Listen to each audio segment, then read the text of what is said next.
के संबंध, इसको भाई साहब, ये भारत बांग्लादेश के संबंध पढ़ते पढ़ते एकदम से एक चीज क्लिक हो रही है। एक ऐसी घटना और एक कहावत। बात ये अभी 7 या 8 तारीख की थी, जब भारत और पाकिस्तान की सेनाओं में आपस में बड़ा क्लेश चल रहा था। सारे मीडिया चैनल्स पे एक ही चीज चल रही है कि भारत की वायुसेना ने इस्लामाबाद पे अटैक कर दिया, रावलपिंडी पे कर दिया, लाहौर पे कर दिया, नेवी ने कराची को उड़ा दिया। भाई साहब, बिल्कुल यानी टेंशन पीक पे। सारे व्हाट्सएप ग्रुप पे फोन बज रहे हैं, क्या होगा, अब क्या होगा, क्या होगा। अरे क्या होगा, क्या पाकिस्तान की कुटाई होगी? कुटाई होगी भाई, तबीयत से कुटाई हुई।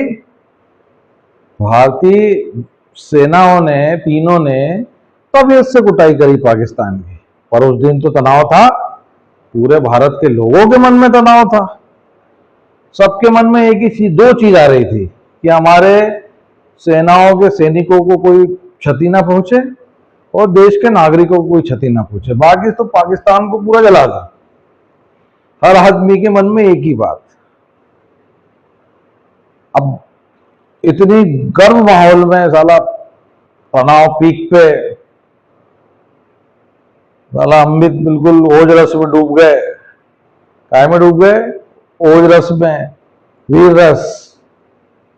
हमारा बच्चा बाहर पढ़ता, उसको फोन लगा के बताया, पूछा, और वो भी बिल्कुल कि भैया तू जरा ठंडे रख, थोड़ा डाउन डाउन।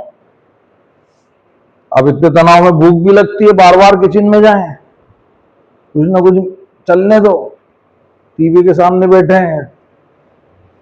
लेकिन इस पूरे घटनाक्रम का एक समय था जब इतनी गर्म माहौल में एकदम से हंसी आ गई।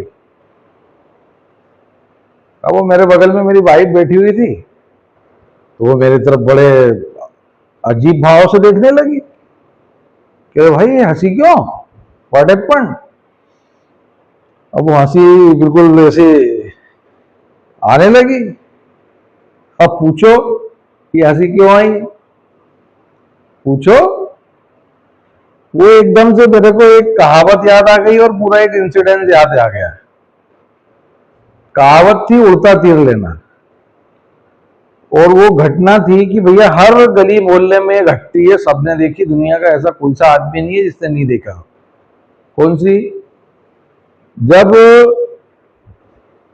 दो सांड यानी बुल्स, एक थोड़ा सा कमजोर और ऐसा दुबला पतला सांड, जब एक हष्ट पुष्ट मैंने कह सकते हैं ताकतवर सांड से आपस में लड़ता है, आपने देखा लड़ाई होती है।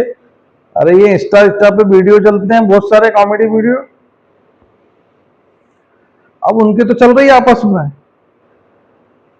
अब गली के जो कुत्ते रहते हैं, स्ट्रीट डॉग्स, ये भी अपना किरदार निभाते हैं बीच में।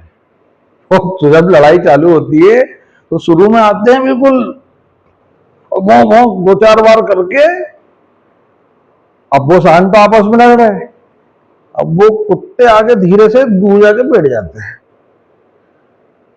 सबसे खतरनाक मनोदशा जो रहती है वो उन कुत्तों की रहती है। उनके मन में एक ही चीज चलती है, परिणाम क्या है उनको कोई मतलब नहीं युद्ध का। बस ये कि जैसे ही दोनों सांड की लड़ाई खत्म होगी, बड़ा सांड जीतेगा और आके सबसे पहले हमको टिकाएगा। तो वही लपड़ा, वही चीज याद करके मेरे को एकदम से हंसी आ गई। वो कहावत याद आ गई, उड़ता तीर। अब उड़ता तीर का मतलब क्या होता है? एक तीर चलाने वाला अच्छी स्पीड से तीर चलाता है। अब वो तीर को जाना है कहीं और, लेकिन बीच में एक उचक के आता है और तीर के सामने आकर खड़ा हो जाता है। अब वो तीर क्या होता है कि बेवजह घूम फिर के जो बीच में आया उसमें अटैक। तो वही लफड़ा हुआ है। ये बांग्लादेश का जो मोहम्मद यूनुस आया ना दादा, उसने लिया है उड़ता तीर। इसने बेवजह फजूल का भारत के साथ क्लेश लिया है, कोई जरूरत नहीं थी।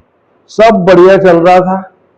शेख हसीना के टाइम पे बांग्लादेश चारों ओर डेवलपमेंट, ये देखो, मैंने आपको बता चुका हूँ, ये अभी थोड़ी देर पहले बांग्लादेश रिलेशन, इसका पूरा वीडियो डालूंगा मैं, कि शेख हसीना के टाइम पे जबरदस्त प्रोग्रेस चल रही थी, लेकिन ये दादा आया कल कहां से, पूरा बांग्लादेश को निपटा गया। तो इसने क्या ले लिया है, उड़ता तीर।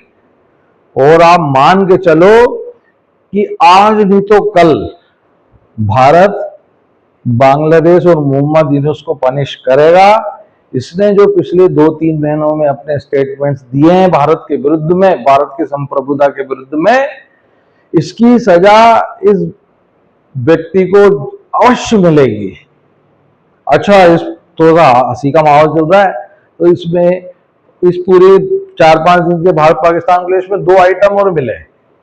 एक है वो पाकिस्तान का आर्मी का DGI-SPR, वो तो नीरा कॉमेडी आदमी, जैसी प्रेस ब्रीफिंग में आया कि वहां के पत्रकार भी हंसे और हम लोग भी हंसने लगे कि यार ये जबरदस्त भाई साहब कॉमेडी आदमी। और एक आइटम था वो पाकिस्तान का डिफेंस मिनिस्टर ख्वाजा आसिफ, उसको अंग्रेजी बोलने का इतना शौक कि भाई साहब उसने 4 दिन में पूरे इंटरनेशनल मीडिया को अपने इंटरव्यू दे दिए, सबको इंटरव्यू दे दिए। और इंटरव्यू देने में उसने अपनी अंग्रेजी की महारत दिखाई। जैसे वो पाकिस्तान का क्रिकेट टीम का कैप्टन है ना मोहम्मद रिजवान और बाबर आजम, यानी इंटरव्यू अगर उनने अंग्रेजी में दे दिया तो कसम से आपकी औकात नहीं है कि उनकी इंग्लिश को आप समझ पाओ। वो ही लफड़ा करा ख्वाजा आसिफ ने। तो अपन टॉपिक पे रहे, ये मोहम्मद यूनुस और बांग्लादेश और उसकी अंतरिम सरकार ने जो पिछले कुछ दिनों में भारत से अनावश्यक का बेरमोल लिया है, उसकी सजा अवश्य मिलेगी।